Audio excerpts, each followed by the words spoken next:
கோலி talk Kollywood news. எட்டா கனியான ஸ்ரீதிவ்யா வருத்தப்படாத வாலிபர் சங்கம், ஜீவா, வேலைக்காரதுடன் ஸ்ரீதிவ்யா நாயகா நடிச்ச 3 படங்களும் திரைக்கு வந்திருக்கு. இந்த படங்கள் எல்லாமே வெற்றி பட பட்டியல சேர்ந்துடுச்சு. இதை அடுத்து பென்சில், ஈட்டி, காக்கி சட்டை போன்ற படங்கள்ல நடிச்சு முடிச்சிட்டாங்க. அந்த படங்கள் அடுத்தடுத்து திரைக்கு வருது. இந்த நிலையில ஸ்ரீதிவ்யா நடிச்ச படம் எப்படியும் வெற்றி பெற்றுடுங்கிற நம்பிக்கை இயக்குநர்களுக்கும் தயாரிப்பாளர்களுக்கும் ஏற்பட்டிருக்கு.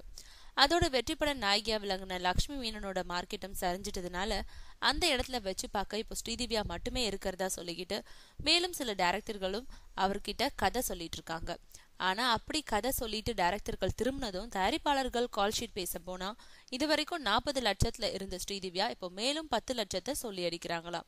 பட்ஜெட் தாங்காது தாயின்னு அவங்க இயலாமைய சொன்னா, அப்படின்னா உங்களோட பட்ஜெட்டுக்கு தகுந்த நடிகையை புக் பண்ணிக்கோங்கன்னு எடுத்தும் கவுத்தோம்னு பேசுறாங்களா ஸ்ரீதிவ்யா.